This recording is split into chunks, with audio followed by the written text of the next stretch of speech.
Peace, everybody. It is I, Energy Master Allah, aka the Emma, and this is lesson 3.0 in the 19 code lecture series I've been doing. If you haven't watched the introduction and the past couple lessons, then you have no idea what you're in for. It has been a roller coaster ride of revelations, and I am just warming up. And in lesson 3, I get an opportunity to start getting into the weight of what it means to wear this universal flag, because basically everything that what I've been saying is pointing at is essentially we're carrying around the Ark of the Covenant. It has nothing to do with just the objects themselves, but it's the knowledge that's associated with them. Because if you haven't figured it out by now, all the knowledge of who we are and all of the things that people are trying to figure out about the world, both the physical, metaphysical, all of it is contained in there, but you have to unlock it through your own work and your plus degrees. So this isn't like, all right, well, let's put it this way. Okay, so I was born into a black Southern Christian family. Same old. Specifically, my early foundations were within an African Methodist Episcopal framework, Mount Zion AME in Gifford, Florida. And what distinguishes the Methodists, at least on paper, some do it, some don't, but what distinguishes the Methodists on paper from the other denominations is that you're encouraged to have dialogue and to ask questions. And you can tell already how that's the exact opposite of what was happening with like the Catholic Church during like the Inquisition, stuff like that. So there's different layers to Christianity with that regard. Now, when you tack on the African part of it, what that meant was, in addition to being able to, question and engage in dialogue and understand the scripture and work together to see if we understand what it's talking about, we also embrace aspects of, African culture and what it means to be of African descent. I know y'all are married to this idea of we were already over here, but there's some weight to the word Africa it's been known to me to some degree, but then the final pieces, like, you have to understand, like, as I'm showing you this stuff and as we're doing these lessons, I'm giving it to you the way it comes to me.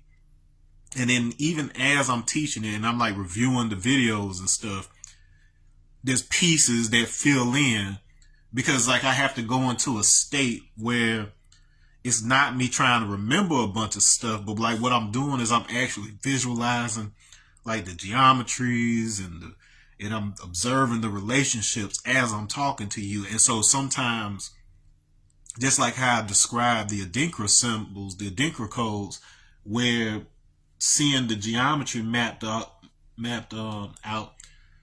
allows you to see things in the equations or where there would be errors or whatever else. Similarly, like that's how information is organized for me. Like I can't say that that's how it's always been, because just like you, like I was born into a paradigm where we go to school and we learn things in a kind of disjointed way, whereas we'll have a math class over here, an English class over here, and blah, blah, blah. And it's never really explained to us like what any of those have to do with each other. So we rarely, like the average person rarely figures out ways to take what they're learning over here in Geometry 101 and then figuring out how to apply it over here to English 101. And it is that disjointed sort of representation of information that makes you expend more mental resources and makes you a more docile and more controllable citizen at the end of the day. It's like compartmentalizing or separating a bureau into departments or whatever. These folks over here are on a need to know basis, so they don't know what's going on with these guys. They just know as long as they do their job. Or like a factory where you just know you need to work on the piece that you're supposed to make, and then you pass it along, and then they work on it. You don't need to know how they do their job. Well, my college curriculum was rooted, it was business administration overall, but where I excelled was managerial accounting. So this is different from the financial accounting, where you're mostly working with abstract numbers and the way they operate. On the managerial accounting side, it's more about managing people. It's more about knowing that you can only work your people, but for so long before productivity dips and stuff like this. So even before I formally, moved into ministry and spiritual practice and initiation and all of that good stuff. So even before that, I did all the normal shit that you do. Fortunately for you, I'm not one of these people that's just like, I don't like this thing and you shouldn't do that thing because and doing it from no experience. Like I can rock with anybody and anything. It's not about having to be one thing or the other. It's learning integration of your complete self. And that includes these parts. That include you and him and whatever else, realizing that, okay, you're a part of me too, but I just have to figure out how that works. Okay, and that is what this is all about. It's the integration. We're on the third lesson, and 3 is understanding. It's all about the integration. It's the child aspect, right? Okay, and so like I said, so by the time I go through, being raised Christian and later becoming ordained by the Universal Life Church Monastery, I took a route that would allow me to learn about all the different faiths, all different practices, so I could understand the common conversations that are happening. Like I had enough Christianity under my belt, had enough Bible study under my belt, all of that, to where I understood that most people who look like me, who are around me, they understood spiritual concepts through the lens of Christianity. So that's not something that you want to abandon or whatever. No matter what route you take, you become a translator. You see what I'm saying? And so even when I went the route of becoming a universal life minister and then later getting knowledge of self, that wasn't replacement for anything else before. It is cumulative, and you learn to integrate it. And I say all that to say that I understand the difference that happens if a person is introduced to the knowledge of self, introduced to the 5% teachers and all of that, as a child who hasn't had experience. It's almost the equivalent of what I was talking about before, where the problem in the Garden of Eden, it wasn't that they were given knowledge, it was that they were giving it too soon. They were still the equivalent of babies up here. And so when you receive information, even many of you, like, unfortunately, if you receive the Bible or the Quran or the Torah that encodes the very nature of existence and your creator, whatever else, and you're interpreting it through the linguistic understanding of somebody who may only have a high school diploma. Or you think of back in the day where people had to leave school in order to go to work. Like they had to leave school at like 3rd grade, like they did pretty well for themselves, in business or whatever else, and they had street smarts or whatever else. But at the same time, unless you understand that the word is not arbitrarily called that, but it is literally the secret to what language actually is our functional access to divinity. Like, unless you actually understand the weight and the consequences of what it means for us to be able to do this thing that we're doing, and that the rabbits and the dogs aren't doing. They out there roof and whatever else. I'm doing this with you right now. There's a lot of consequence that comes to it. In fact, I placed third place in a orators contest in college when I was going to the School of Business and Industry at FAMU.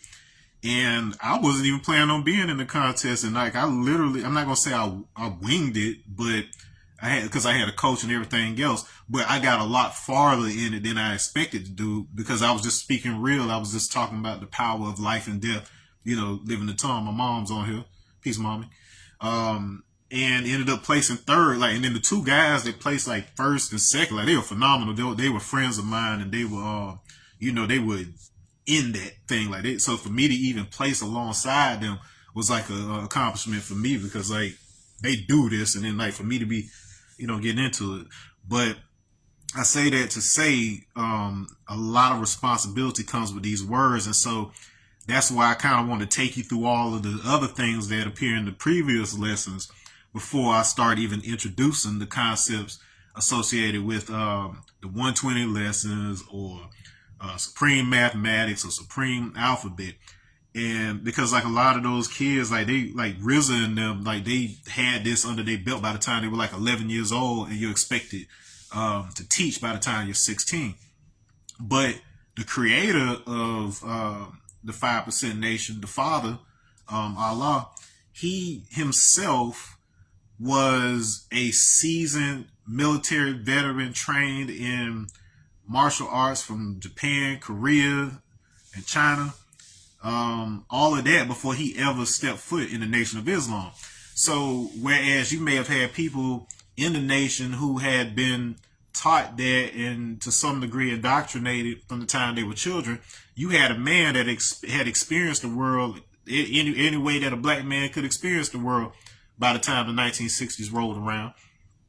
And him coming into that situation, there were things that he would have been able to see and be privy to that, somebody that was in that bubble, that self-contained bubble, might not have seen. And so as a result, he was the first one to look. And then you talking about the black man is God, and then you got this high yellow, may not even be black dude that y'all talking about God. It's like if the black man is God, I'm God. He God too. Y'all telling me it's that only that dude right there, this man, that's the only dude. And so so he hit the streets and he started giving the knowledge to the kids. Like, it was most of his early followers and stuff were young boys off the block who otherwise would have been involved in like gang activity. So they were all in gangs initially. And when he introduced the knowledge of self to them, they started cleaning themselves up. And that's not saying they were, squeaky clean. Oh, I don't cuss and I don't do this, that, and the other. But it was just their mindset was different. Like, as like as black folk, like how we sit around, we'll shoot the shit with each other, just like I'm doing with you right now. You know what I'm saying? But we're not harming each other, and we have an understanding with each other and things like that. So it was like that. There wasn't all that judgment coming along with it. And so that's what made it attractive. And I'm not saying that there's not a time and place for that as well, because, you got to dress for the job you want. You know what I'm saying? But if your job is to reach the streets and to talk to the average person, you got to look like and you got to sound like the average person. And then if your job is to deal with like the people who have the resources, if you have to go over there and make those deals with the mayor and whoever else, yeah, okay, you might want to wear a suit for that. Okay, so you wear a different uniform depending on the job that you have, but we all work together, because at the end of the day, all they see is this, all they see is that. At the end of the day, when you get pulled over, all right, and so so these kids, they were receiving this technology, and while there are plenty who did positive things with that in terms of like cleaning up their own lives, some people created successful community projects and stuff like that. You had a large number of people who took advantage of the language, the linguistic, the encoding associated with the supreme mathematics and the supreme alphabet, and used it as gang code. So they used it to encode criminal activity and drug deals and stuff like that. And other gangs did the same thing. They use symbology and terminology that you may find in like Hebrew, Kabbalah, and whatever else.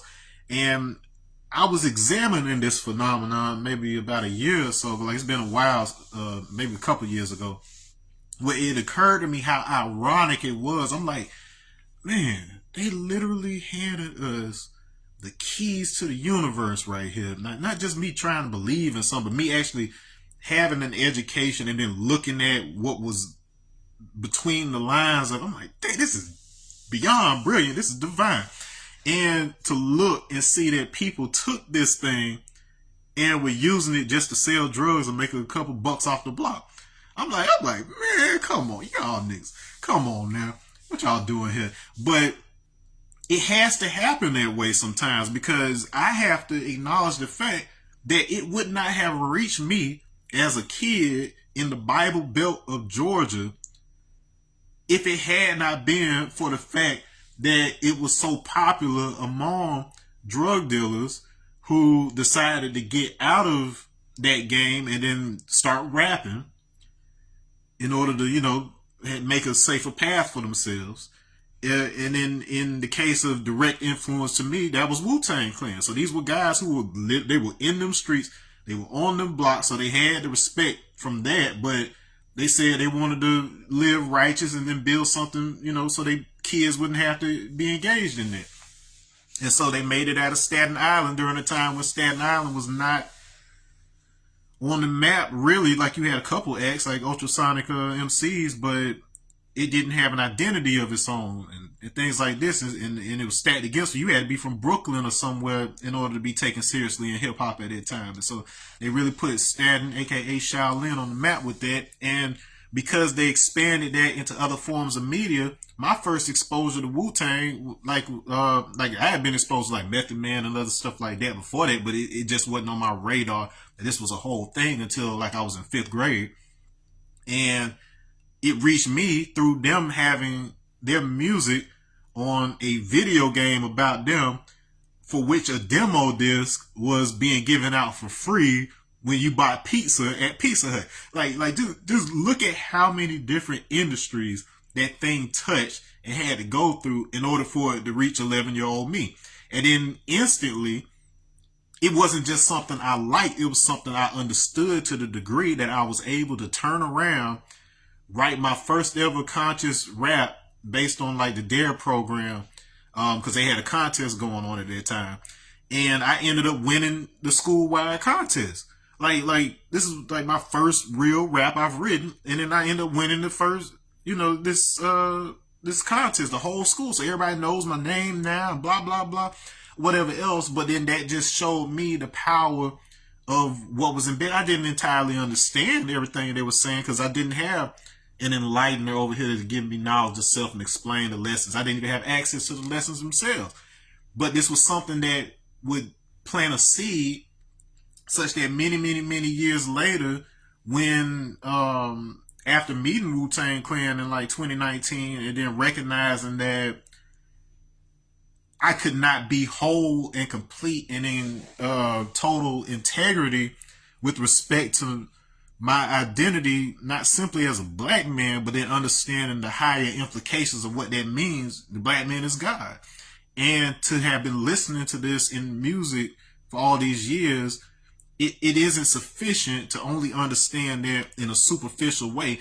If this is the truth, it should be evidenced wherever besides just this person's words or that person's words. So it's unique. It's a culture that is unique in the fact that it goes above and beyond to encourage you to question and to test it. And so this is why I want to make sure you had some significant foundation as to the architecture that is going on behind the things I'm about to tell you or whatever before, throwing you into it, because I know how it sounds on the surface and superficially, but then that's why we break it down. So without further ado, let's go ahead and get into this one.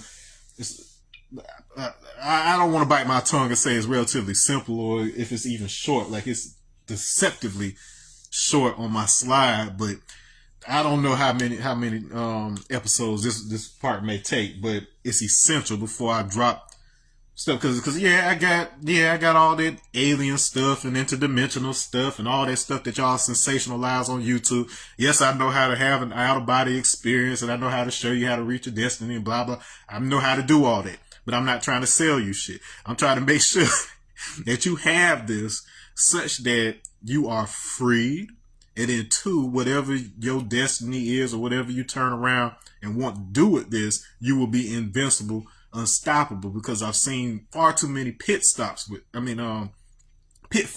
this stuff, to where people, they just got the knowledge all willy-nilly. They may have paid $100, $200, $300, $500 for it, and then they're only able to do parlor tricks at the end of the day. They're not making a lasting difference on the globe as a whole. We playing for the globe, y'all.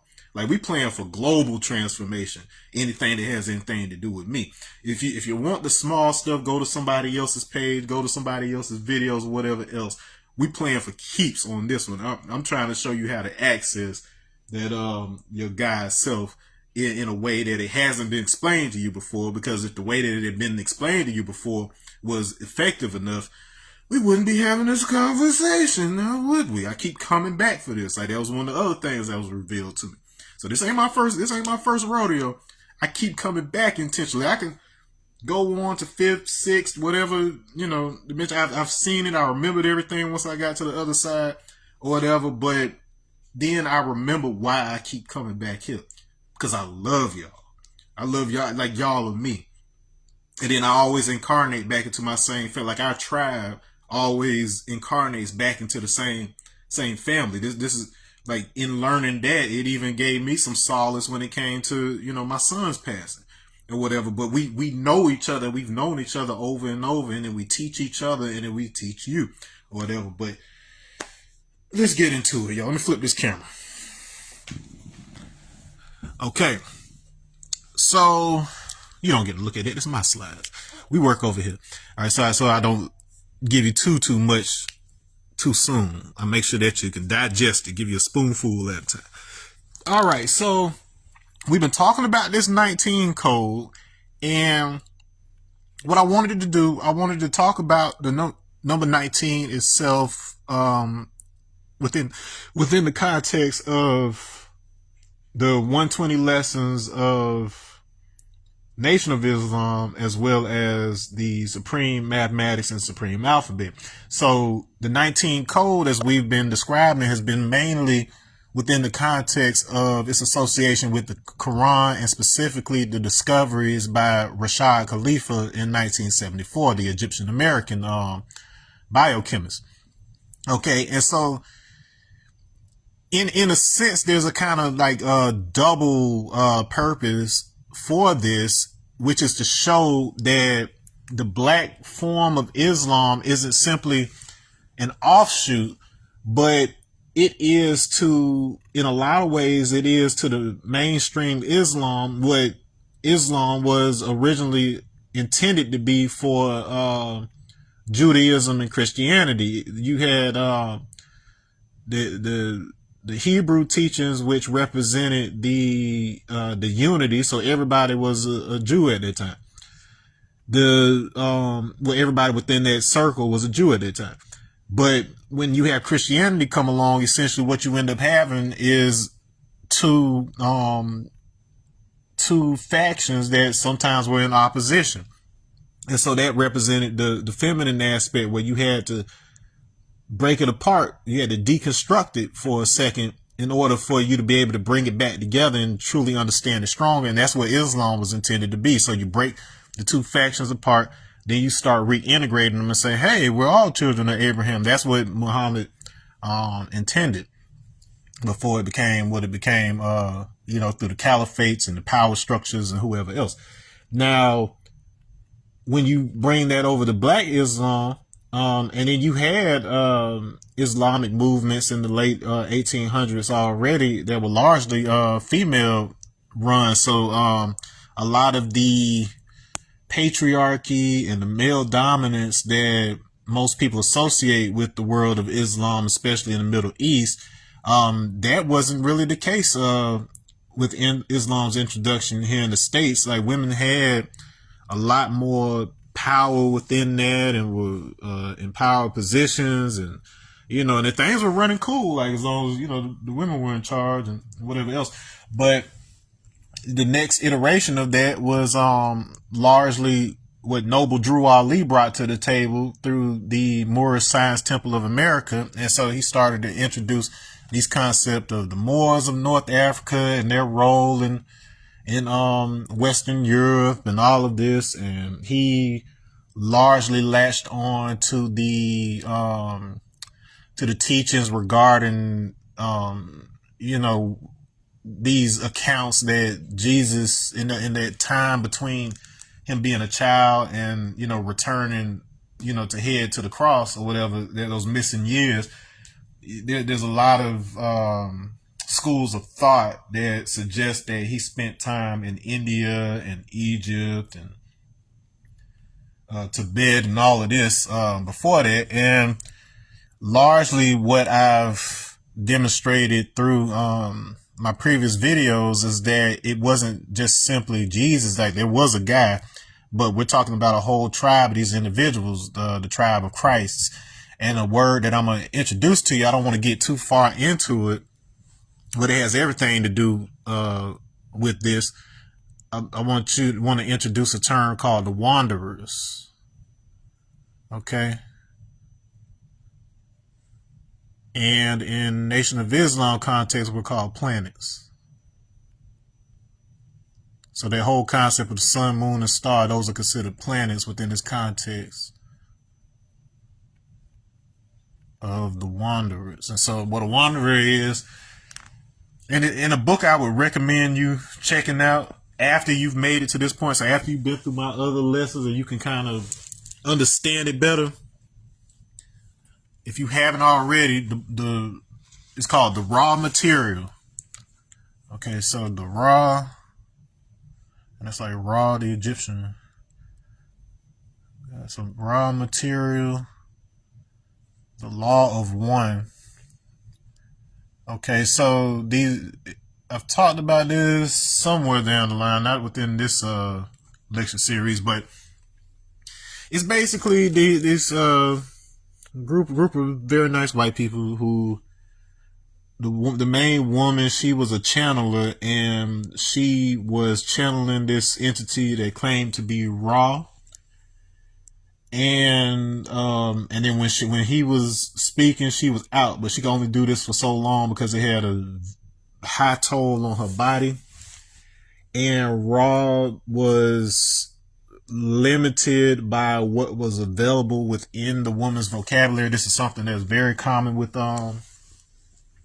when it comes to channeling, whereas the information is coming through, but the ability of it to be transmitted clearly largely depends on the channeler's energy state, as well as what vocab is available for the entity to try its best to explain a complicated concept that isn't normally discussed in our realm and stuff. So that's just the backdrop of it. You could believe what you want to. I'm not telling you have to believe anything I'm saying right now, but then take from it what's of value to you, and it makes a difference in your life. Like, there's no way to confirm whether that was actually Raw or whatever else, but that's not the point. And in fact, through my background and things I already knew before even reading the Raw Material, it was amazing how many things in there not only aligned, but the places where Raw disagreed, kind of, I guess you could say, where he was given information that isn't necessarily the mainstream understanding of a particular subject. When I would go back and I would actually calculate the dates and, just examine why he would say, like, for instance, one of the most interesting ones was that when he referred to the Great Pyramid, he insisted that it was Imhotep who built it, even though Imhotep is more associated with the Djoser Pyramid in Saqqara. Well, come to find out, as a result of that, that the Saqqara pyramid was much older, and it had signs of like some kind of explosion or some kind of, whether it could have been meteorite, it could have been volcanic, it could have even been nuclear. It just has this evidence of like burnt brick and everything else that suggests that this was an original pyramid site that is more like the pyramids you'll find in like that the Maya built over in Americas and the ones you'll find in China, whatever else. So the Saqqara pyramid is likely the older original Great Pyramid, whereas the one we call the Great Pyramid now is relatively younger.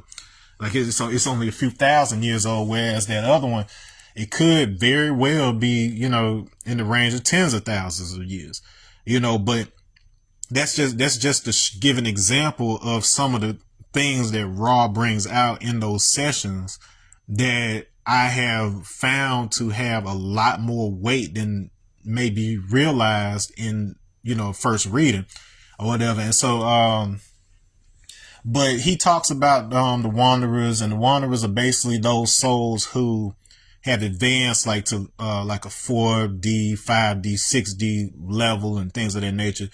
But still choose to incarnate here in the third dimension so that, they could teach and bring peace and love and harmony and stuff like that. Jesus was one of those.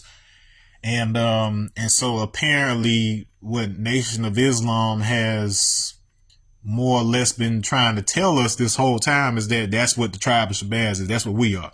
So it's like, yes, there were hominin species that were already developing on the earth or whatever, but they were more or less animal-like in nature, I guess you could say. But they had an intelligence of their own. But apparently, and once again, you don't have to believe anything I'm saying. I'm just letting you know how the different sources out there what the conversation is.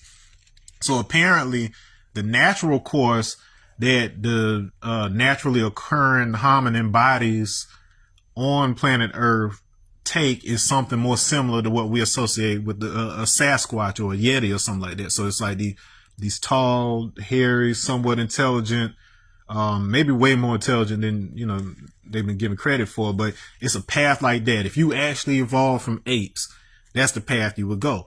But when it comes to us, it's more like we were a higher dimensional intelligence that kind of hijacked, and cultivated. We basically grew bodies. We grew, hominin bodies on this planet, kind of the way that you would cultivate plants. So it's like, so you basically nurture the evolutionary line of a hominin species, and you encourage them to breed or mix with this and do this, that, like whatever you need to do in order for your particular intellect, your particular energy to be compatible with that vehicle so that you can incarnate here, and then you just move from there. Like after that point, all you got to do is mate, and your genetics will handle the rest. And essentially that's what supposedly happens with us. And I don't want to get too far into that because it is complex, but I am able to explain exactly how that happens, what's actually meant by what a planet is, because we only understand it from a third dimensional standpoint. But it just to kind of give you a preview, if you remember in one of the previous lessons how I explained how the moon in 4 dimensions would probably look like a giant donut, like a giant ring, because you're not just seeing one position of the moon, you're seeing all positions of the moon at one time. It's something like that. So when they say, if you do end up reading the raw material and you hear about these dates where he's talking about like souls came over from Mars, or they came from the destroyed planet Maldek or whatever else, understand that those planets, it may not necessarily be the 3D Mars that we're talking about now, but it may actually be the fourth dimensional or higher expression of Mars that those beings still experience in a 3D way. Because remember, I told you when you're on the other side, you project third dimension perception onto the 4D space, such that the 4D stuff looks 3D to you, whereas the stuff that would look 3D to us here would probably look flat two-dimensional over there or whatever. So once you bring in the dimensional layer, which can be complicated if you haven't been through all the lessons like what I'm taking you through. But once you get those concepts, you're like, oh, okay, I understand how that stuff could actually work. It doesn't sound all crazy and sci-fi anymore. All right. So anyways, let's get into deconstructing 19 as it relates to the lessons of Black Islam. And so 19 as a number. So let's do it from a supreme mathematics standpoint first before we talk about the letters. Now, the supreme mathematics and supreme alphabet work in concert with one another. The system, as I've understood it through working with it for some time, is that the alphabet basically helps us start distinguishing the relationships between the numbers of the supreme mathematics, because the supreme mathematics deals with the numbers 1 through 9 and 0, which we describe as knowledge, wisdom, understanding, culture, power, equality, Allah, God, build or destroy, and born. And then cipher 0. All right. And so the relationships and how they behave and how they interact with each other is sort of encoded more or less in the supreme alphabet, because you're dealing with the 26 letter alphabet. And once you start getting to like double digits, like the number 11, for instance, or number 12 is a better example.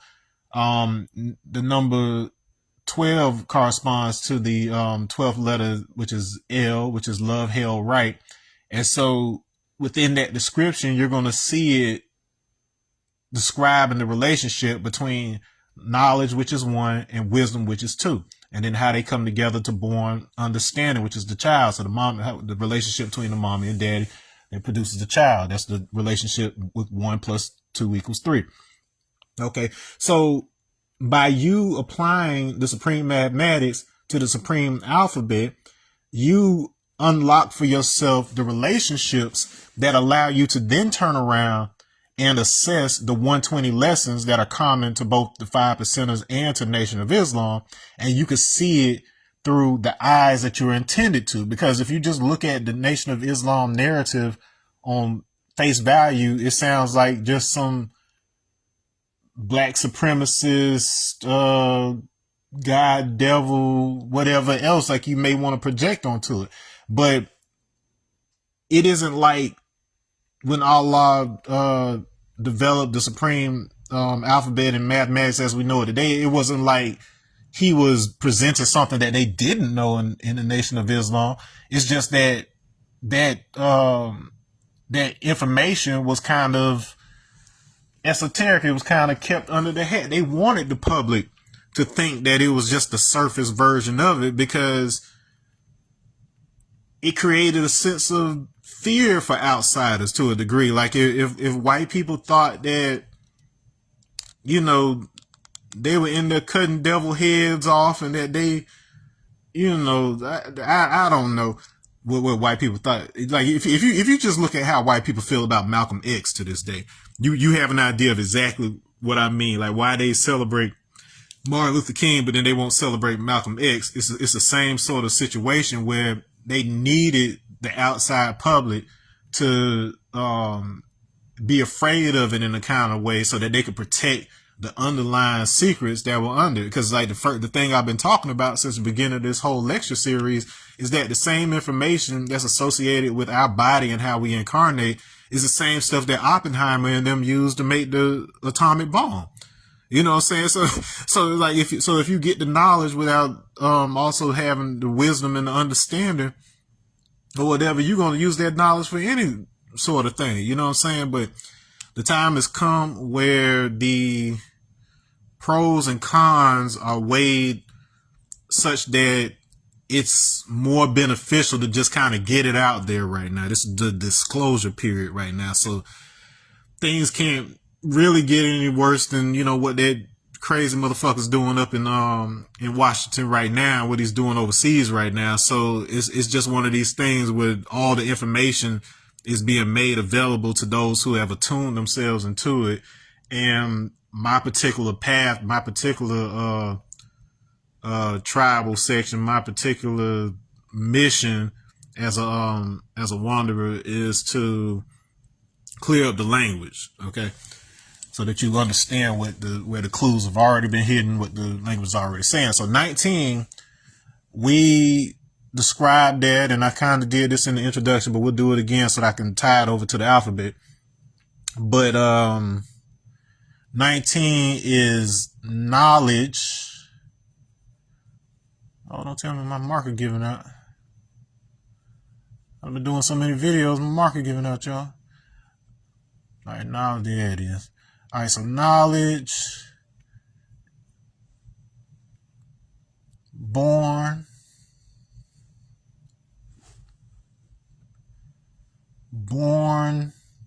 to knowledge, add a cipher. So that just means 1 plus 9 equals 10. That's all. Knowledge born to knowledge add a cipher. Knowledge born to knowledge add a cipher. That's what that means. And that is me taking the digital root. So of 19, I'm taking the digital root by adding the digits, which gives me that. Then to keep on getting that digital root, the rest of this is, I would say, all being born. All being born back to knowledge. Okay, so that seems like a mouthful, but there's a lot of information contained in there. So knowledge born to knowledge add a cipher, all being born back to knowledge. So that means that I need to break down for you what knowledge is by itself, what born is by itself, what cipher is by itself, and then how that relationship between those three generates what is embedded in 19. And then once we have an understanding of that, then we'll move on to the 19th letter in the supreme alphabet and break it down to where you can see how this stuff manifests within them. Okie dokie.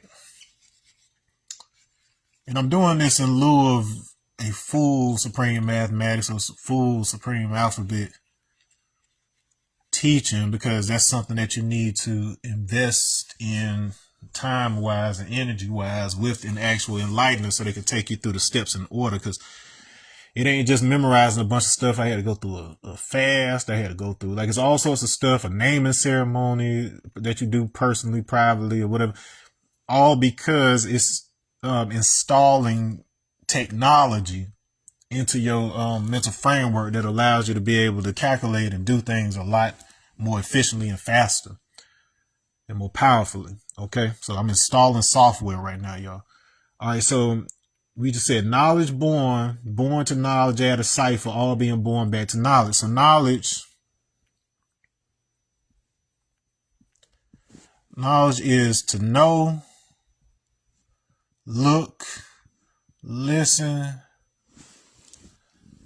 and also observe, and also respect. So when you talk about knowledge, and even when you talk about observation, the one piece you rarely ever hear, except within the supreme mathematics, is this concept of respect. Because once you know something and you observe it, you respect what it is, you respect it for what it is, and this is foundational before you take action. Because if you know something's dangerous and then you don't respect that knowledge that you gained about its danger, and you still act, especially in a foolish way, an unthoughtful way, you have to deal with the consequences. So even from the first number, the first step, you're already instilling a sense of accountability for your own actions, and then everything else is built on that. So let's continue with that. Okay, so to know, look, listen, observe, and also respect. a body of accumulated facts. So these are facts that form a body through accumulation.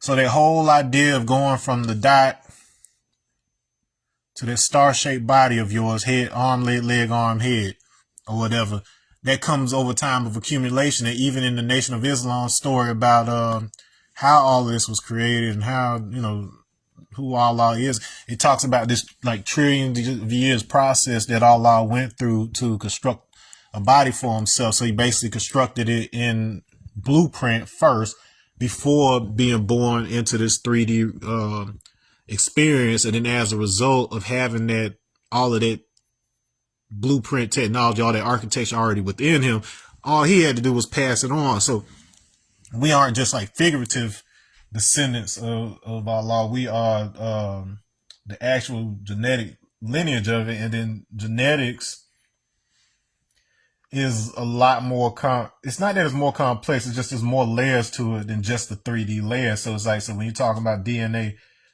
in the higher dimensional aspects of it, a large part of it is like math and geometry until it comes to this. It's just that we live here on the 3D plane where materials are gathered around the already existing math and geometry. Hold on, let me turn this fan on, boy. It's getting kind of toasty. I do live in Florida, y'all.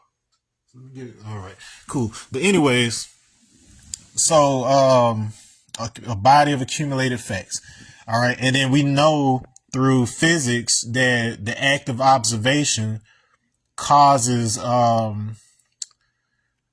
basically causes matter to start, coming together. It causes light to go from behaving in a more wave-like behavior to behaving more like particles, so like actual objects. So this is the conversion between forces and materials that we discussed in the previous thing. So once again, this ain't just stuff I'm making up. It's backed by the sciences. All right, so a body of accumulated facts. The foundation. Let's see how the key. Yeah, the foundation for all existence. Foundation. So just like I said, everything is built on this principle, foundation of all existence. The key to all aspects in life. Mind you, aspect comes from that root spec, which has to do with sight. So we're talking about angles, viewing angles. So one is the key to all viewing angles, the point at the center that around which the accumulation of facts happens. This is holographic in nature, which is to say everything that you learn gets integrated into the oneness, the wholeness of you, and you as the observer at the center are privy to the full information. The difference between you and a AI right now is that an AI, it similar to you, it continues to feed new information through the filter of previously gathered information. So the thing that you just learned previously is coupled with the thing you learn now, and then it's kind of integrated into your overall body of knowledge. It does that, but it has limitations that you don't. So whereas the AI has limits on how far back it can, remember, and after it crosses a threshold of having so much information, it has to start getting rid of stuff. It has to start dumping it or whatever. But every single impression that you ever experience is still available to you, whether you know how to access it or not. It's just a matter of you figuring out how to retrieve those files, because it's not stored locally.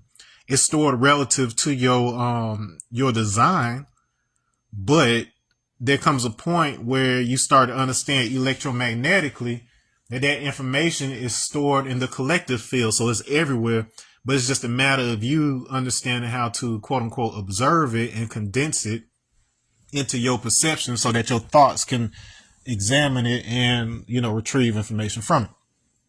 All right. So key to all aspects in life. And then finally, knowledge is symbolic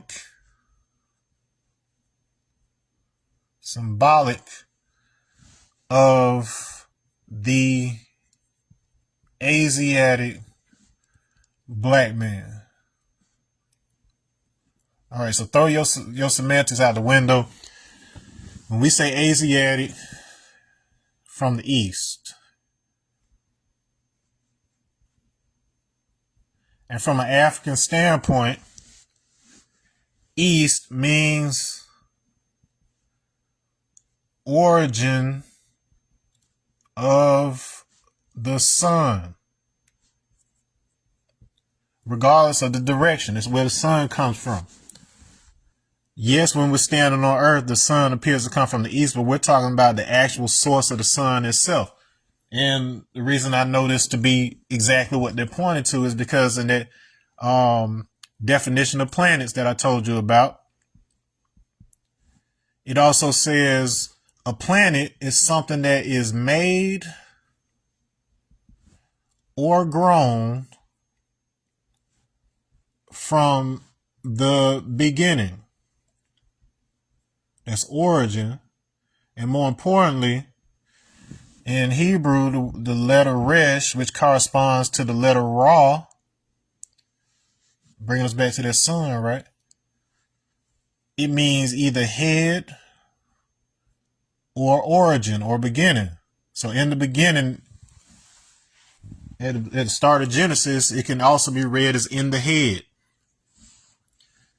Okay, and so that's when we start getting into concepts of like the Godhead and whatever else. So to say, so we're not, it isn't that you're, now the events that unfold on the physical earth are the shadow, they are the pageant, they are the imitation of the four-dimensional timeline, historical geometry of how information enters this place.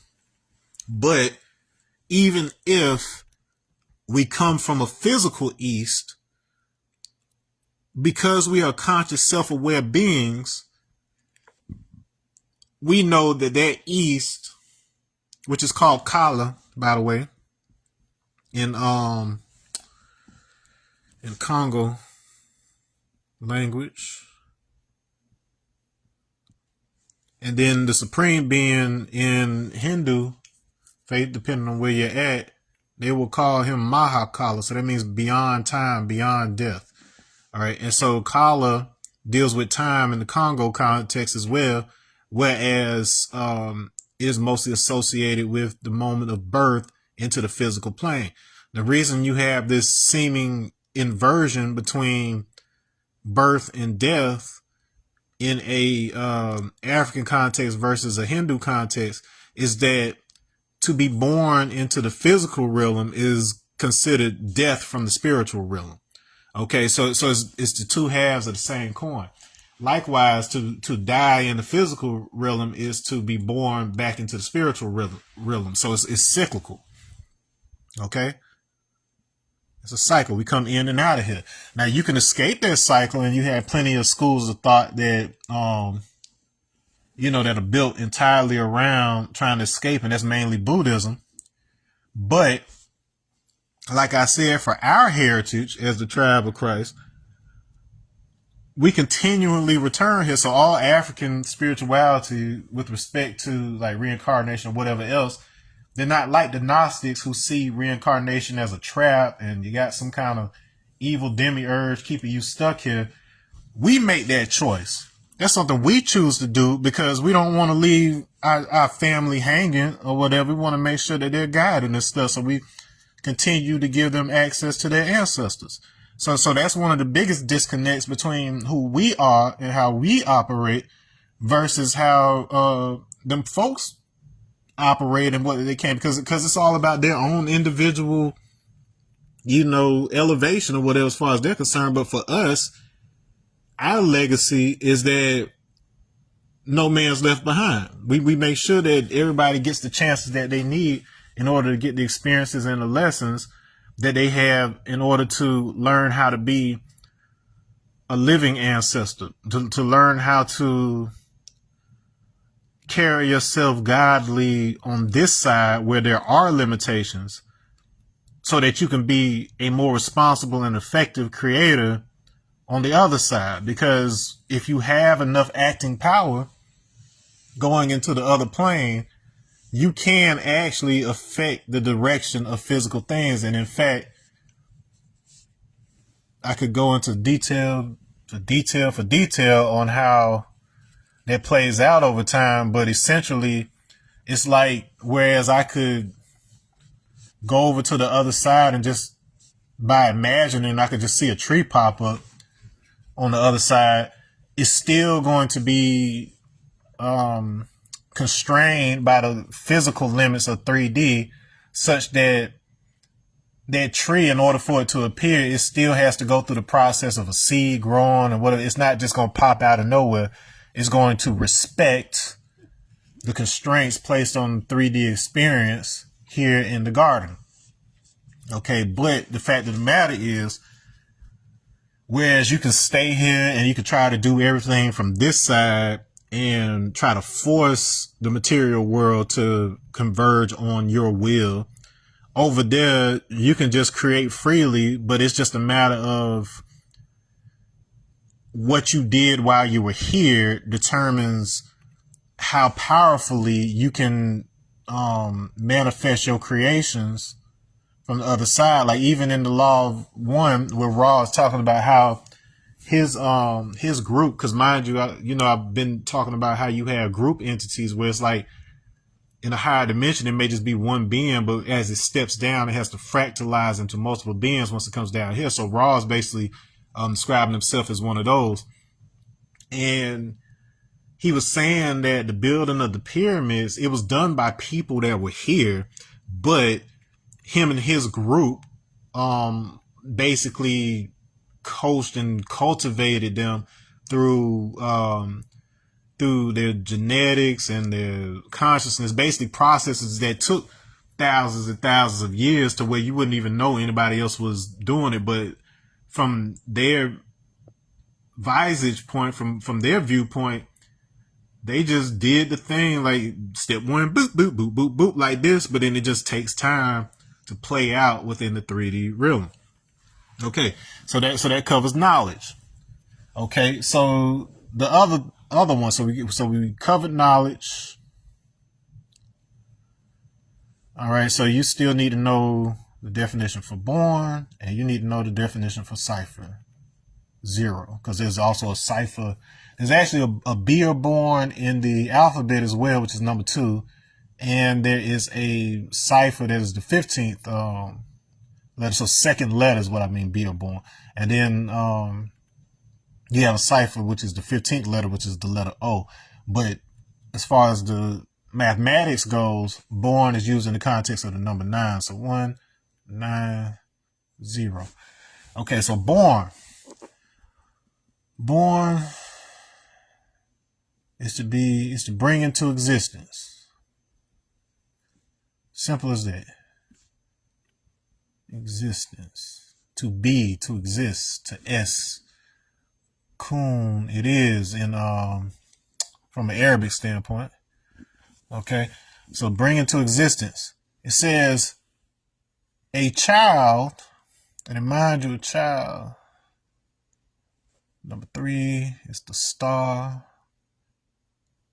It's the seed. Okay, the child aspect, the integration. A child is born in 9 months. So there's that 9 associated with the number 9. And then remember, months was moons.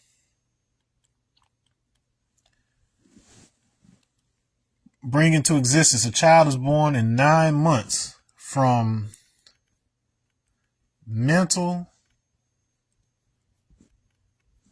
to physical. So let's talk about these two words right here, mental and physical. So you know it in terms of your mind and your body, blah, blah, blah, blah, blah. Well, the words moon and month actually come from a shared root with mental that is associated with mind, of course. But if it's also dealing with the moon, remember the relationship that we said moon had with Persian word for salt, which was the alchemical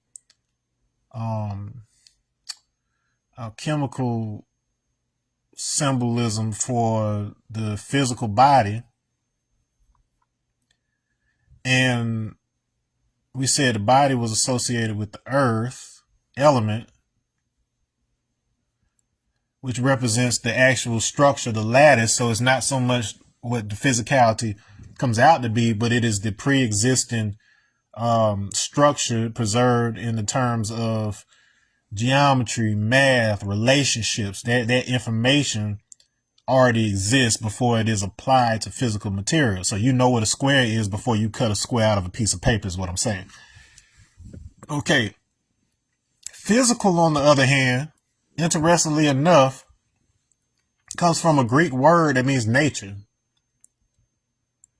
So that means that nature is also associated with your character and your behaviors and personality. All that stuff is in there. So what you're really saying when you're saying a child manifests from mental to physical is that there's already a template associated with that child's physicality before there's ever any physicality associated with it in this plane. And it's a blueprint. And so that blueprint, that intellect remains with that child as they develop. But that intellect is being developed against the resistance and friction of their nature. So the character that they decide to apply to that, the behaviors, which is the wisdom, the action that ends up getting applied to this in order for you to be able to function in 3D on a planet like this, is what constrains that star-shaped framework into the form you associate with a physical human body. Okay? So the reason you ain't walking around here looking like an actual star person like those star characters off of Super Mario is because you have physical constraints that are applied to make sure that you can actually survive here on Earth. So you need to be able to grip things. You need to be able to bend. You need to be able to digest. So it's just taking the blueprint and then also equipping you with all the stuff that allows you to make sense on this particular sphere. All right. So that's what's really being communicated there. So knowledge born is to say that the very essence that is associated with the knowledge, which is inherited from the Y chromosome, which is the father, and remember the masculine aspect is the potential of all things before it ever comes into the physical. To knowledge born is to move that potential into physical manifestation that has specific characteristics, and I can put the word periodicity in there too. So periodicity, when it relates to matter and atoms, means it keeps returning to the same quality over and over. So as it changes, or chemical changes happen, or if pressure changes, different stuff, there's certain characteristics about that particular material that are always present that allow you to identify it. So identity is kind of in there. And so when you take this word physical over to the concept of physics as a subject, this is essentially what you're saying with physics. So physics is the actual measurement of identity, periodicity, personality, behavior, character. It doesn't sound like that. Okay. All right. You can always watch the playback, Mom. All right. Peace. Thank you too. All right. So anyways, you can always, what am I saying? So character, behavior, personality, and whatever else is what physics is out to really describe. So it is looking at the identity of the universe. It's able to identify it. Okay. So that kind of takes out some of the stuffiness. So we've got born under our belt. Boop. Okay. Let's move on to cipher.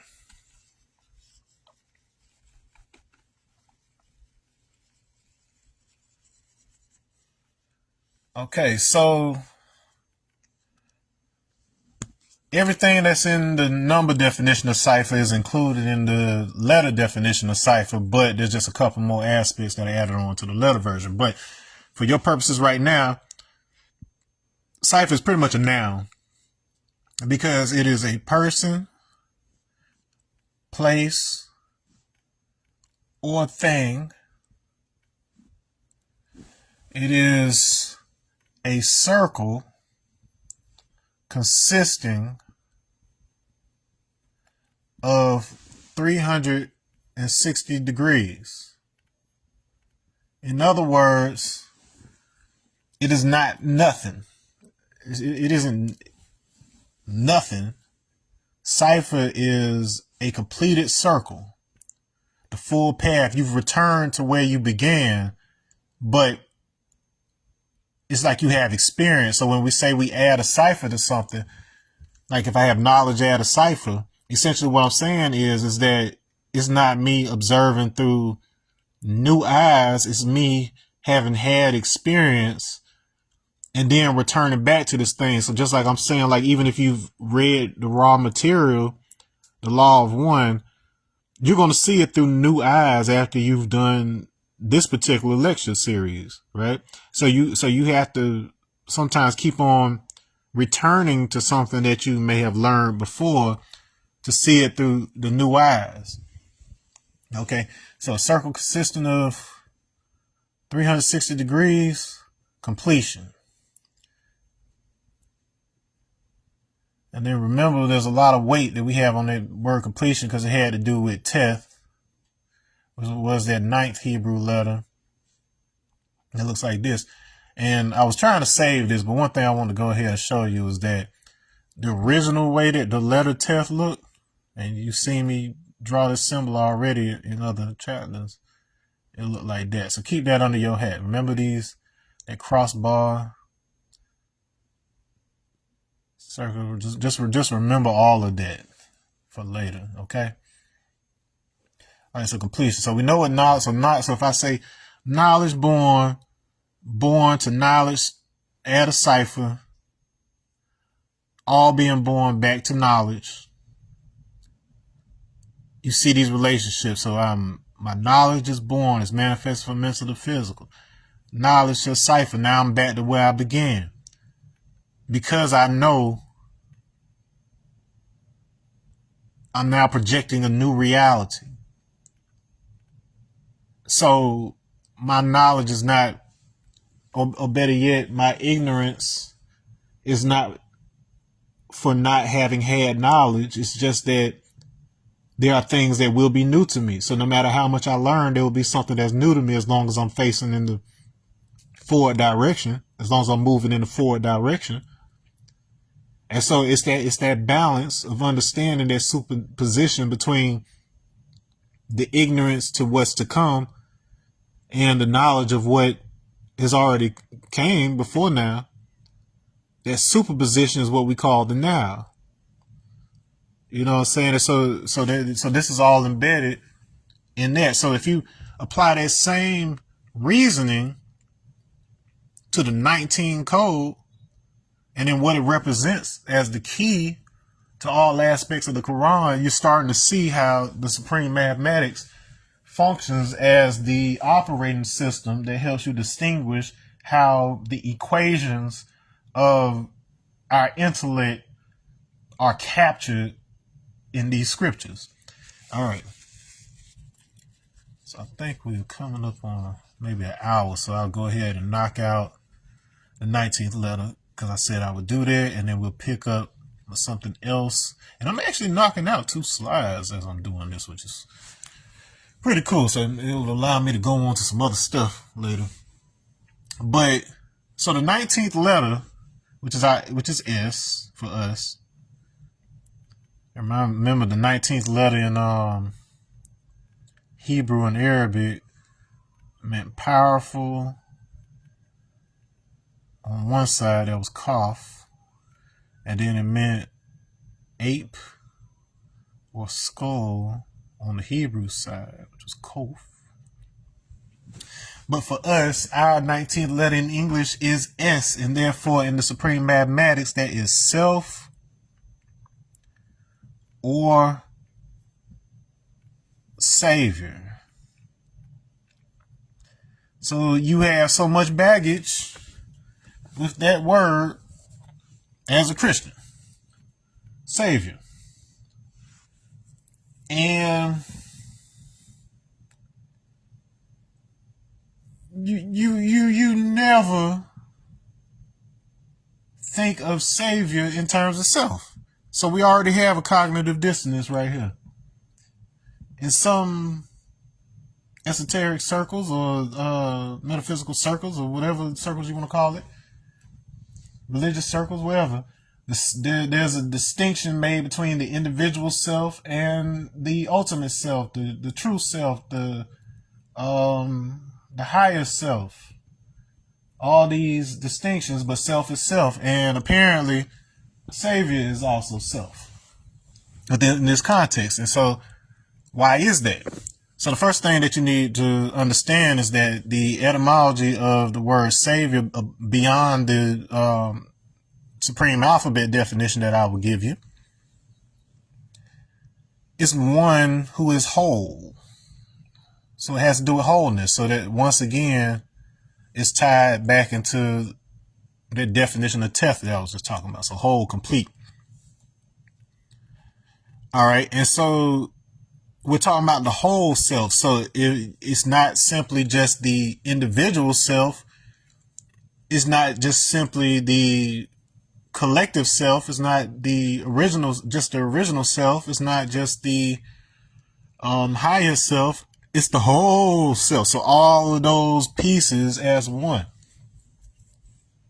So just like they say Jesus only helps those who help themselves, that's because he's got a part, you got a part. We're all organs in this same one body. Okay, that's what that's communicating to you. All right, so with that in mind, the actual definition, and I'm about to show you something pretty interesting with how the alphabet works, the supreme alphabet. It says the one possessing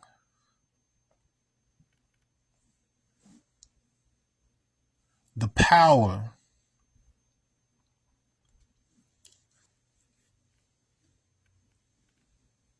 of God and resurrects the people, and this is just the first part of it. I'm going to give you the next sentence in a minute. People after first saving self. All right. Let's see here. So 6, 13, 18. All right, so it's something slick that's happening right in here that you would never, ever notice if I didn't point it out. Okay, so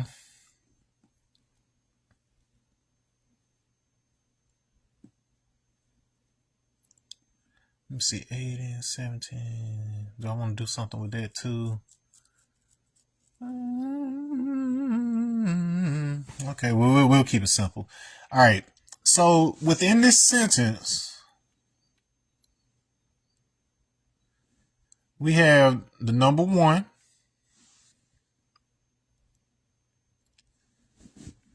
The power. So power is the name of the number 5.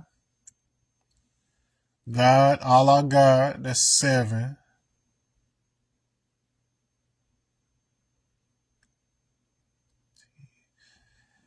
The only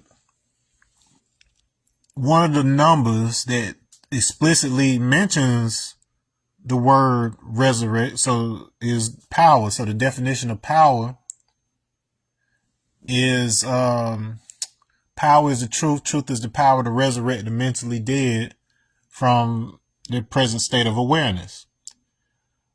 All right, so we'll associate that with 5. It resurrects the people after first saving self. So we end up with an anagram here.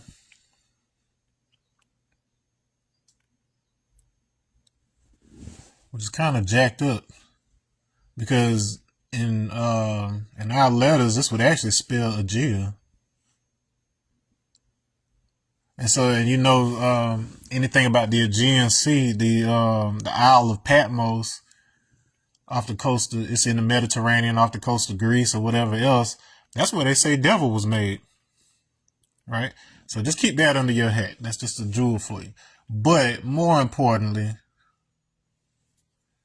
1 plus 5 plus 7 plus 5 plus 1 equals 19.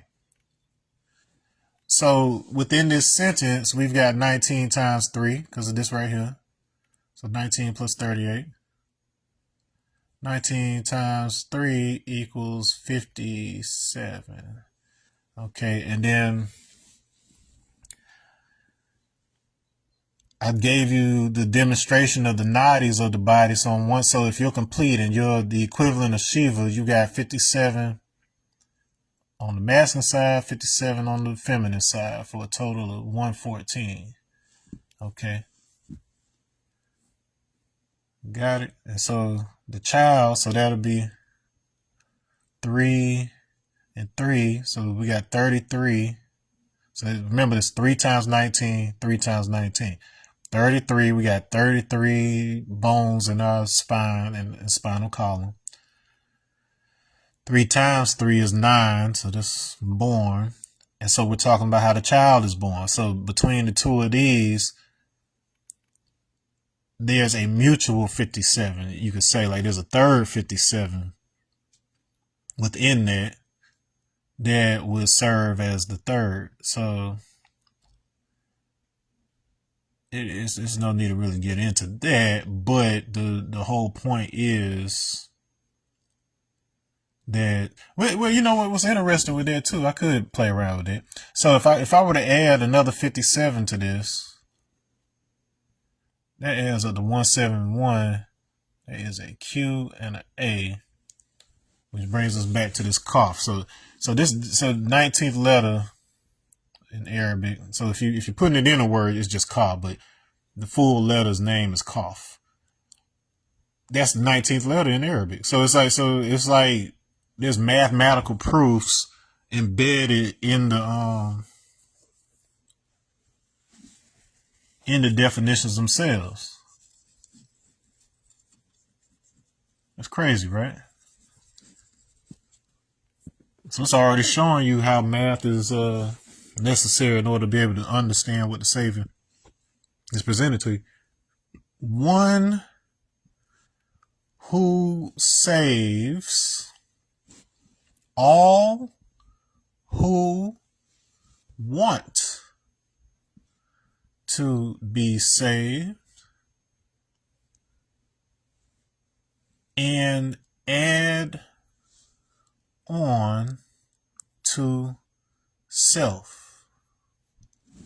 Okay. Self is the true reality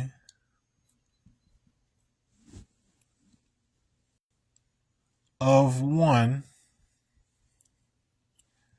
be it man or woman.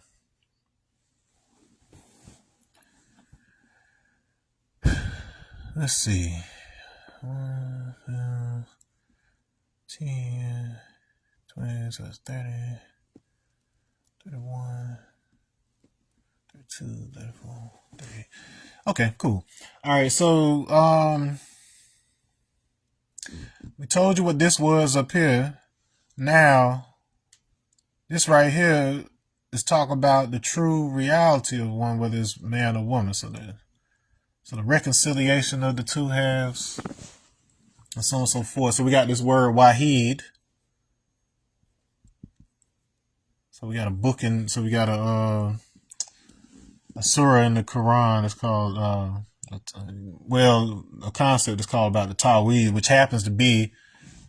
Remember, we just associated this with the 114, but the Tawhid, if I recall correctly, is it the 112th or the 114th? Let me confirm that.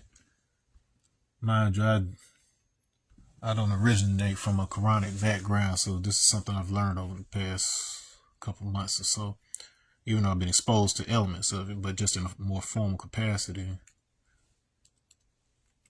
So I'm trying to make sure I got the right names for y'all. Okay, so it's on Nas's 14. Yeah, so it's got to be 112 then. So let me make sure. 112. E-class. Okay, yeah. Cool. So Tawhid, so the oneness of God, and it deals with the 112. So it's the 112th surah. And remember, I told you that there's 112 chakras in the body, but there's 2 other ones associated with the divine masculine and divine feminine that give you the 114 that make you the equivalent of Shiva. So as far as stuff you got to work on, there's 108 that you achieve that activates the last 4 for a total of 112, and it's within those 112 that you interface with the divine masculine, divine feminine beyond yourself, and then become the equivalent of Shiva in that case. All right, so anyways, so that's what's going on with the 19th letter. Now, break that down further, what's included in that? What other math are they giving us?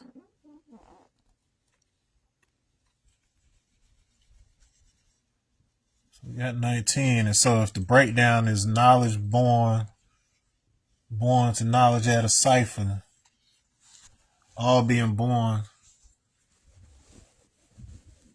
back to knowledge, there's 3 things that we need to look at.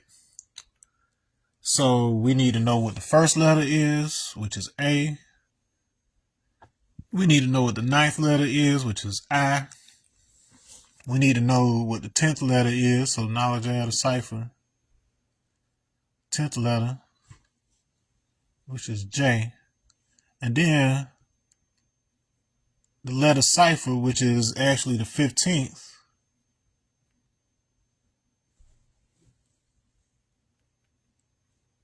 which is O. Okay. And if you want to play with some gematria with that, that's 60. Remember, that was the gematria for 60 right there. So that would give us a total of 10, 20, 80. You know what? It was 80 in this. I didn't want to play around with it, but in the numerals that appear in that second half, I was trying to decide whether I wanted to go there or not right this second. But if I recall correctly, within this block right here, you can get a total of 80 as well. And so that corresponds to pay of fe, which means mouth. So that's interesting that it will come out here too.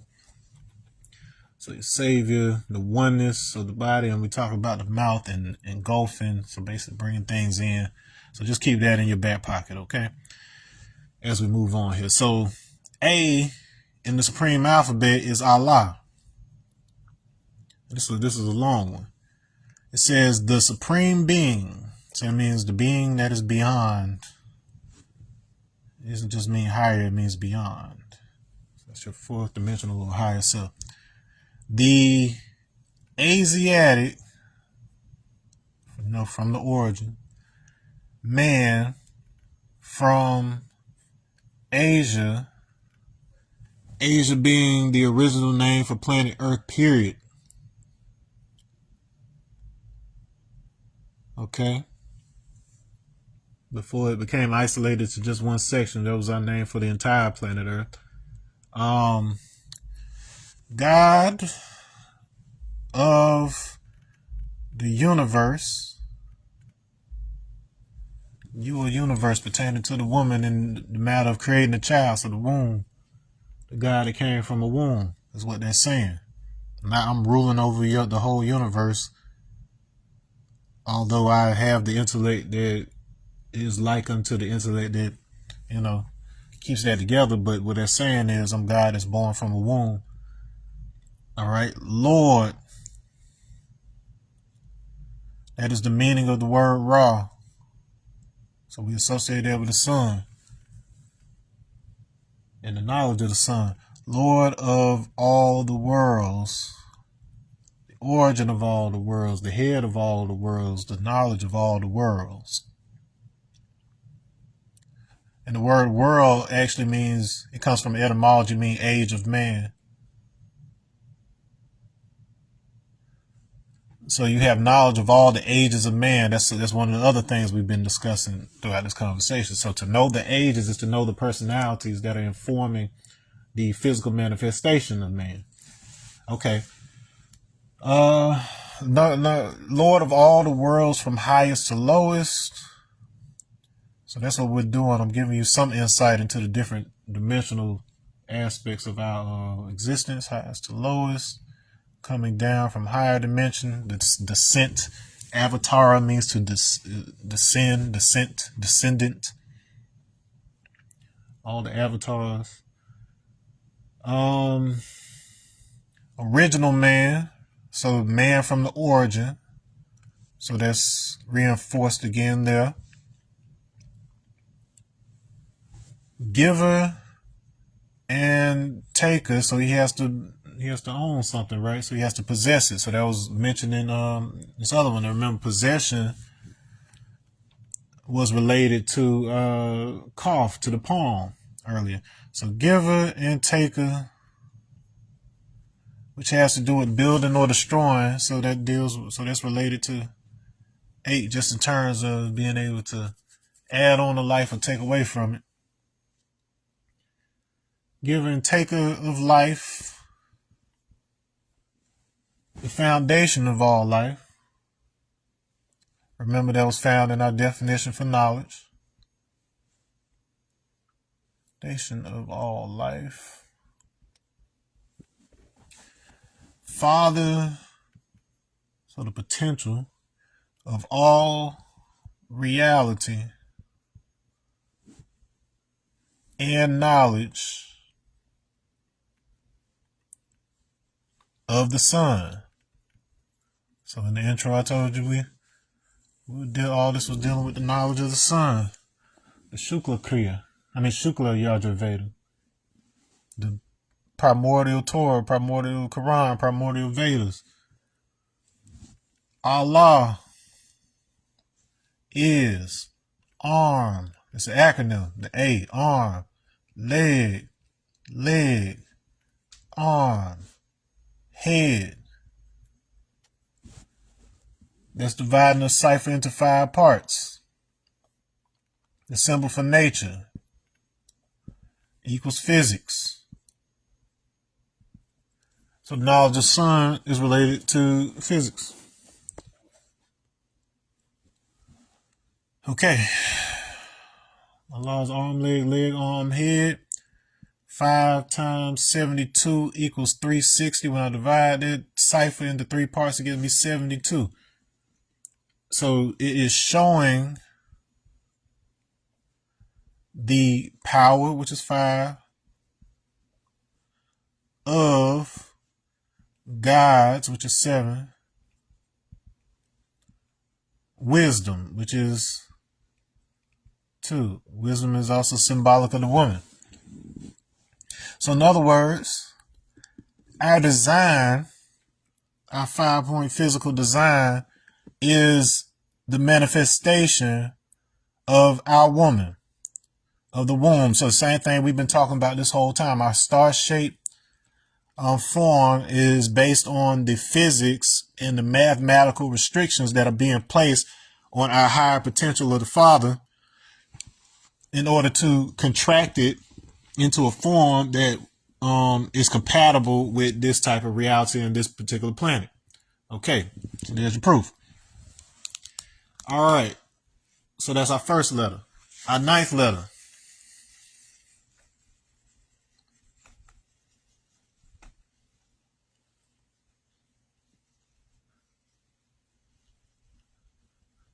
Okay.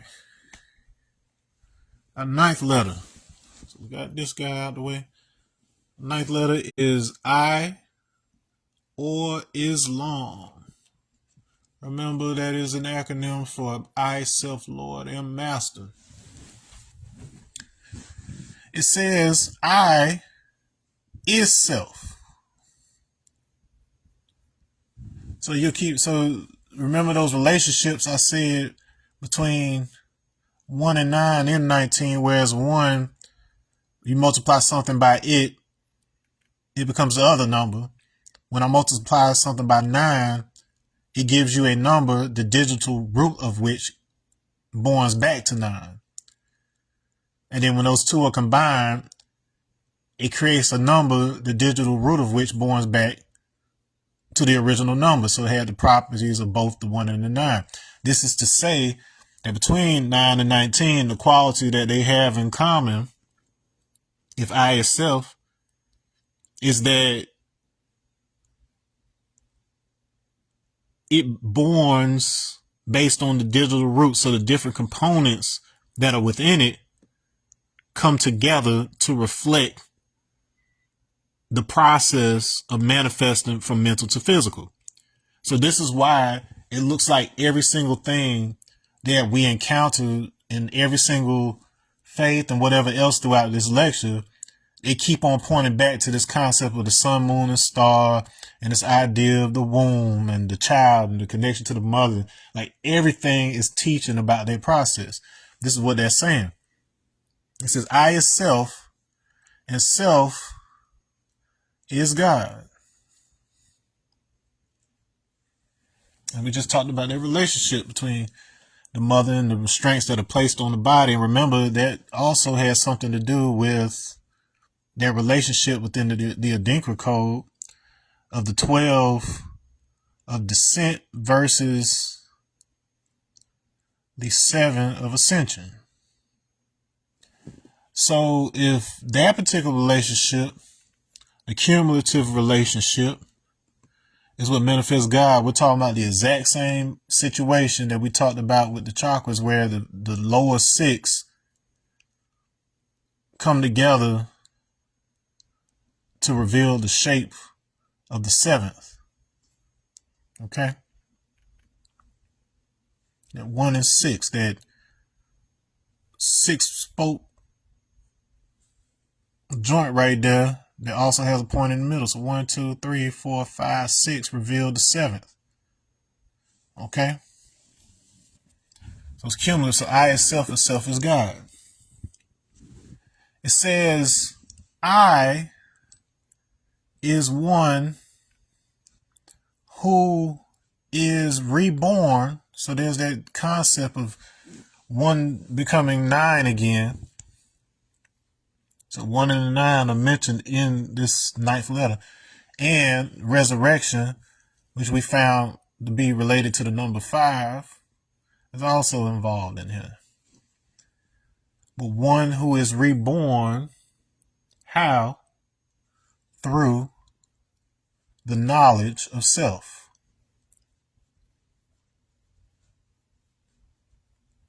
So I is self and self is God. So we're talking about the 19 again. So it's telling you, so the 19 code is embedded in here.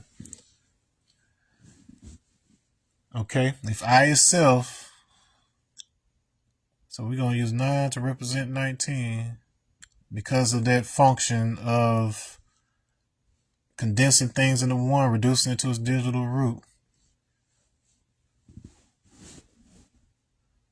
That's what we're dealing with right here. So knowledge of self.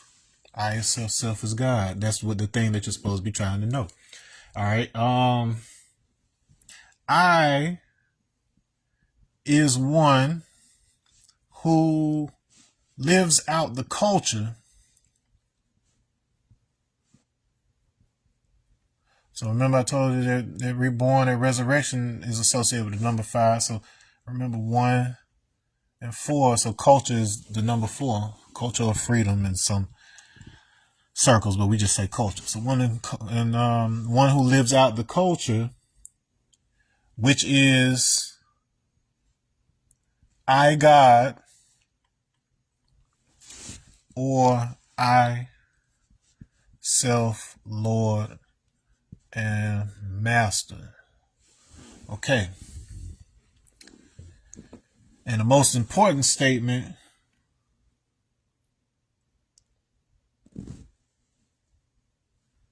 is Islam is mathematics, and mathematics is Islam. Straight from Master Far's mouth in the 1930s.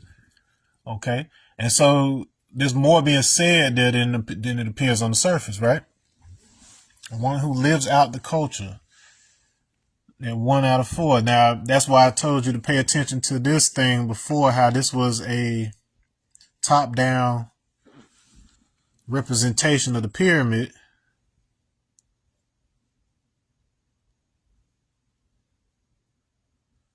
Because the 4 elements come together to reveal the 5th.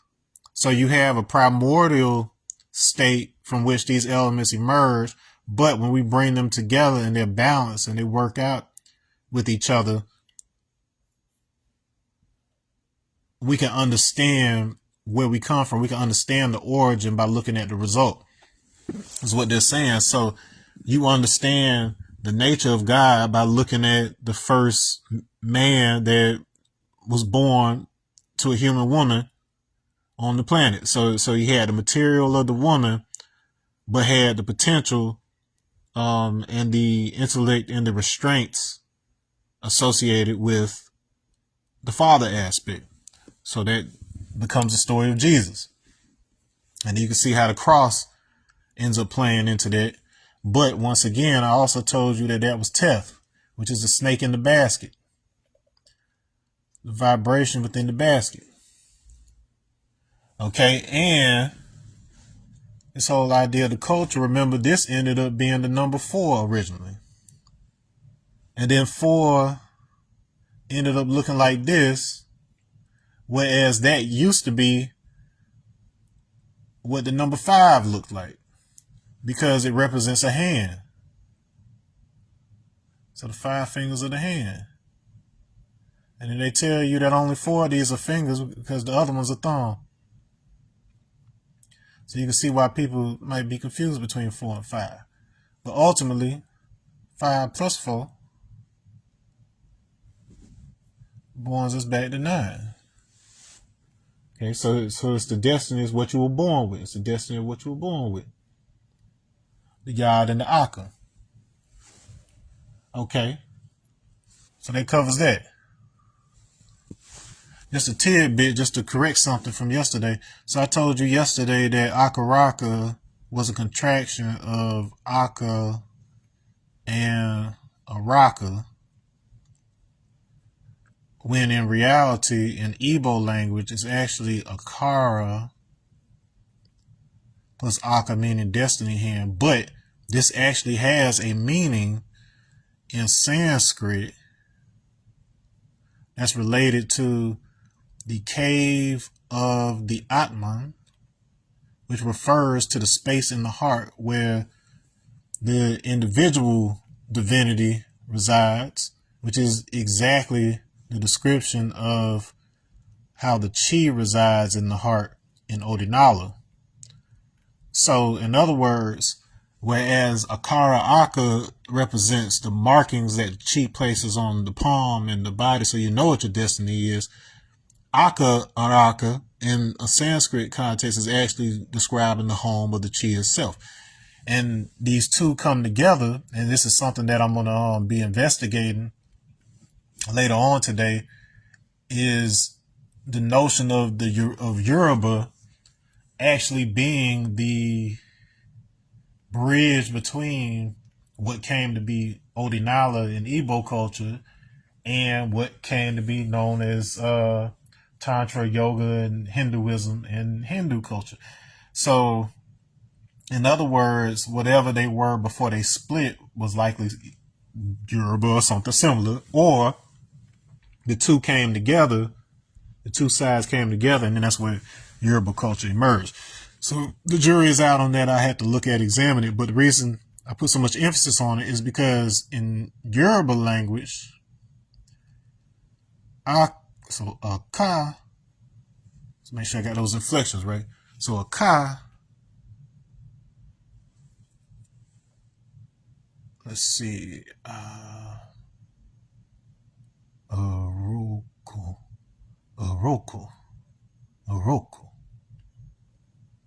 So Aka Oroku. That means storage and symbolic communication. So Akaruko. Akaruko basically means the exact same thing as Ark of the Covenant. So it's a storage for the symbolic objects that lead to this knowledge. So somewhere between Igbo, Akara, Aka, and Sanskrit, Aka, Araka, we get Yoruba, Aka, Aroko, meaning a storage container for symbolic communication objects. Crazy, right? So all of that is embedded in the meanings of this right here.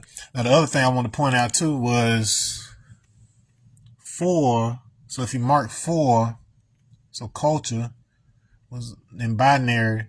So that's 4 in binary. So 1, 2, 4, 8. It looks like the number 10, which is yad, which means hand. Okay, but it's associated with culture, which was Atalukpa. They interchange between R's and L's just like Chinese. Basically mean European or foreign influence, or there's even a god named Udo who is the god of peace, but basically a foreign influence is serving as a mediator of some sort or whatever. So that's what we're talking about. We're really talking about the one who has the clarity, not the one that is white. But you know how, Africans forget, they lose the knowledge of self, like we say in the lessons. And all that stuff they had to do with clarity ended up meaning white. And so they just invited them boys in, them Europeans in, and the rest is history, as they say. Okay. This is going kind of long, so do I really want to do these other 2 letters? Yes, I do, because I don't feel like coming back to this, to be honest with you. Because we've got so many great things to move on to. But, yeah, let me go ahead and give you These are the two letters, so we can close this out. Okay, so J is for justice. And then for our definition, it is your reward or penalty, regardless of if it brings you happiness or sorrow. Happiness actually comes from a root that deals with cadence, which is interesting enough. So to have happiness, you have to have rhythm. You have to be in rhythm with the heart. You have to be in rhythm with the flow of time and the flow of events. Or sorrow, so you can pretty much deduce that sorrow is related to being off rhythm. No justice, no peace. No rhythm, no peace. And that seems to be the case, doesn't it? All right, anyway. So reward is just, so that's to be aligned, righteous. I, which is I or Islam, like we said before. See, so to see is to knowledge the wisdom, which produces a clear picture that becomes the understanding. It is to be equipped with both insight and eyesight. So there's an alignment with the mathematics such that it corrects both allows us to have a checks and balances system, which is exactly what justice is supposed to be. But you need math, you need to know the math, and then you need to be able to see it play out in the physical by observing the stars, observing nature, whatever else.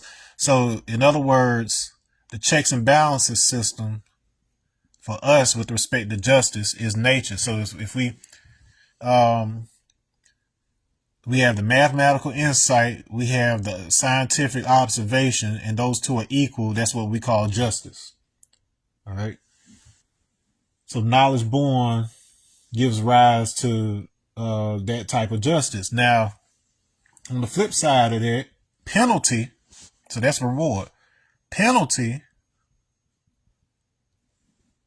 is just ice, which means to be frozen. I don't know why it's capitalized. At 32 degrees, which is to be stuck in or at equality. Now, just for the record, the 30s and the 1 to 40, so the start of the 30s, those early degrees are dealing specifically with how devil is made. So they talk about the whole pea plant thing I was talking about with the germs and how you breed people a certain way, and then eventually you'll get the mutation, and then that's where Caucasians emerge. Like all of that is embedded in them first couple degrees of the 30s in the 1 to 40.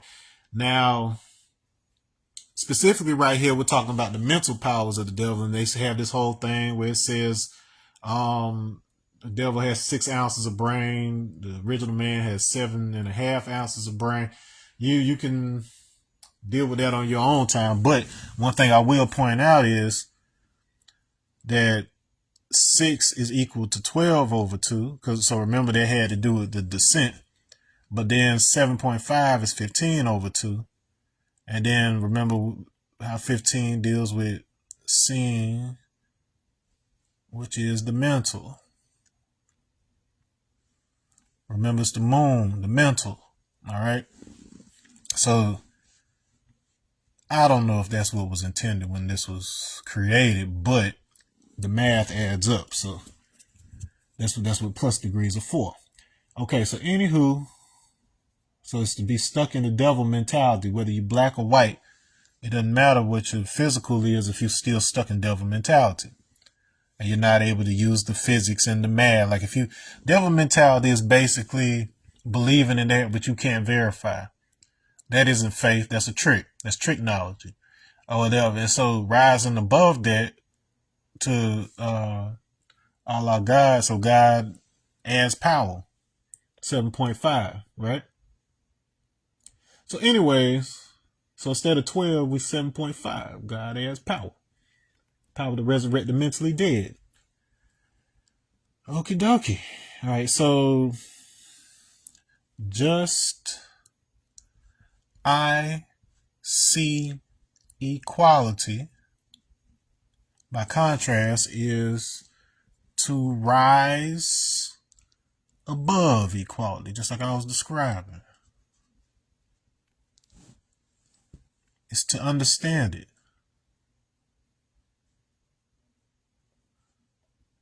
So to understand it is to start, to make 5 again.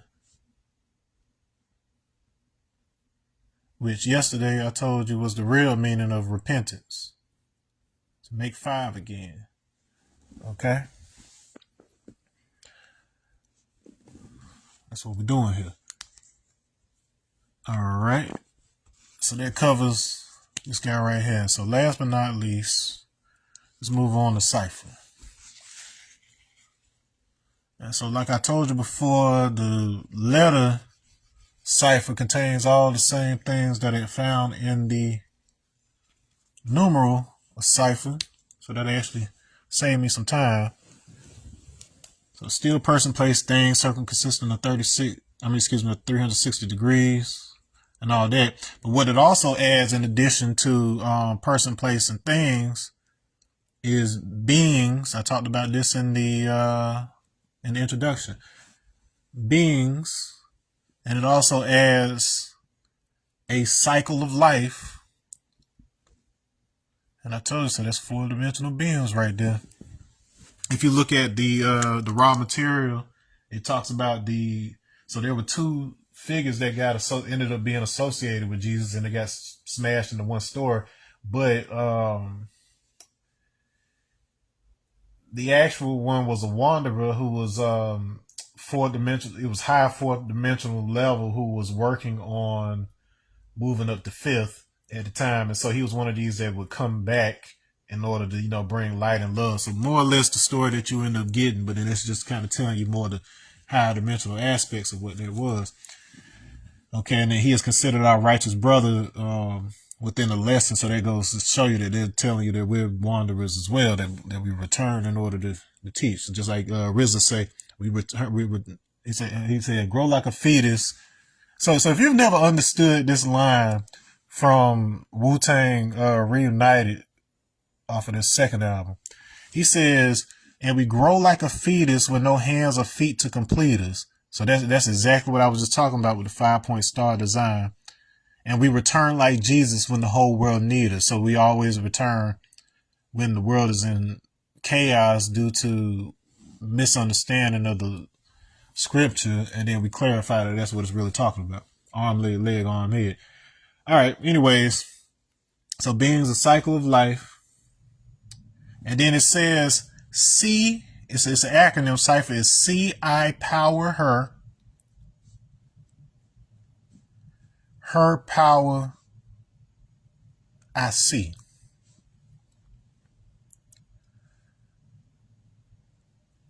Okay, so C-I power her.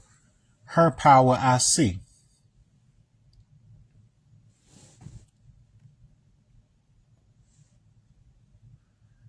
It's that right there. It's a Taurus. So it's either eternity, or we could look at it as the Taurus. Remember the donut, so it's flowing in and out of itself. So I am affecting the physical reality with my observation, and what I'm observing affects me. We know this to be a fact in the form of your environment impacts the way that your genes express themselves. And your gene expression affects your physicality, and it can also affect your mentality based on how you're responding to those physical impressions. And then your actions then determine how you affect the environment. Because if you're screwed up, you're going to go out there and burn stuff up, throw trash, whatever, you affect the environment. And then now you have superstorms and pollution and stuff, and now your body has to adjust again, the genes. So you have a impact on the earth has an impact on you. Same way you have an impact on your woman has an impact on you and your seed. Okay. All right. So there's something else here, mathematical, I don't want to get too deep into, but I will say this relationship between the 15 and the 60 and then 1.5 equals 6. So it's just all this that is embedded in that one thing. And then O in an Egyptian context is Vav or Wa. So it always appears as a W.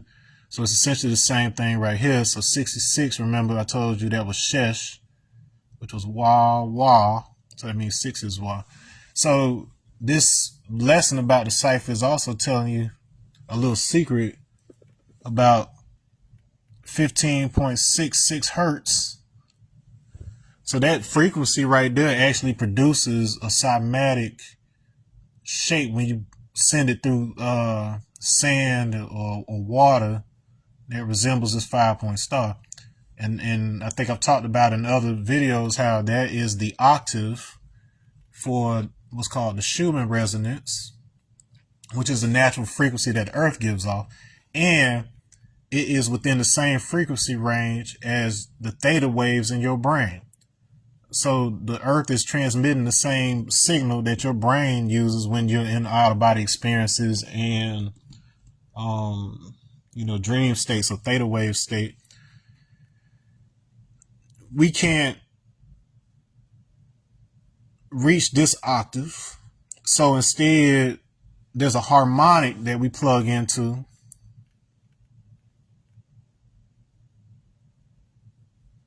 .3 hertz corresponds to noon and gimel in Hebrew, whatever. So this is the nasal sound right here. So in other words, we're able to raise this frequency, the harmonic of the theta wave frequencies in our brain, using that buzzing of the nose that I was talking about with and we use that to connect up to the Shiva. And so if I were to do exactly half, that'll be 3-3. And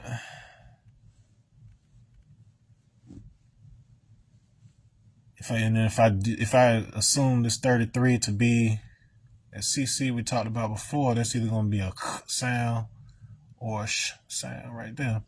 So you end up getting this concept of the Nagash or the Nakash in that root. So that's from that same root as Nakash, the serpent or the shining one in the Garden of Eden. And up here, the 15th letter, Sin, so C, and then I told you that this is Y. So that actually spells CY, which is an alternative spelling of Shiva in Sanskrit. So we got Shiva over here. 66 by itself. Remember I told you that was Shesh. So we've got a reference to Shisha right there. And then down here we've got Nakash, the shining one, the serpent in the Garden of Eden. So this is what it's really talking about. Remember, Eve was life force. And so the serpent was their primordial vibration. These are the frequencies that we're talking about. And again, this one's getting a little long and I didn't want to get too far into it, but maybe next time I will get into how I realize, if time cycles are incorporating as beings, that these 4D time cycles are actually beings in fourth dimension that come into third dimension. So you've got a certain path, a time path along which your destiny unfolds. So we just see that play out in 3D. then it's very, very possible that these ancient cultures, like the reason that we deal with the 25,000 year Quran cycle and all the stuff that we learn, is because what these people did was they observed these long astronomical cycles by, keeping these traditions alive from generation to generation. And as we reincarnate back and then we learn how to, preserve that knowledge and remember, we can track thousands and thousands of years to understand how these cycles work. And so what they were able to do is observe those cycles from the earth long enough to where they could see those shapes, like how the orbit of Venus appears like a 5-point or 5-petal flower in our sky. And then we would use sound in sand or water to identify the sounds that make the same shape as those astronomical cycles. So in other words, if, like in the case of Ra, where it says that he was part of a Venusian civilization from Venus, and then for whatever reason, Master Farr used to teach that Venus was very significant to the Nation of Islam, it's not saying that you're necessarily from the physical planet Venus that we can see now. It's saying that shape that it makes with its complete time cycle, you're able to duplicate that in the form of a cymatic frequency. If you figure out what the frequency is, you can incorporate the energies associated with that specific planet into your body by matching the frequency that's the shape of their orbit. That's because frequency means it's time. It's like the timing of how many times this wave hits a reference point. So you put time into your body through timing. Okay.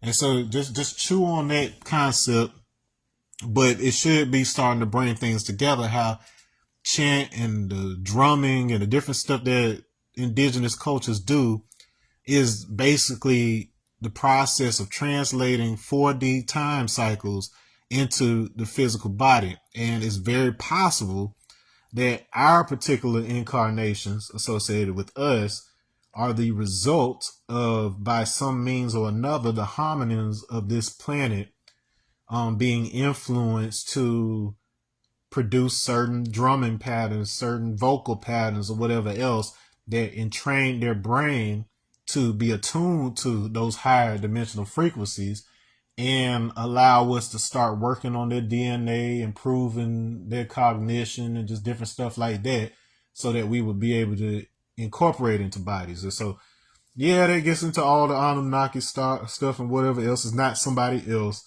It is essentially us at the end of the day. And yes, you had some of us who misbehaved in that regard, but at the end of the day, it's us. Okay, but I'm gonna leave it with that. That is a whole lot to chew on, and I will see you for the next lesson, y'all. Peace. Man, if you don't move out the way, little thing pop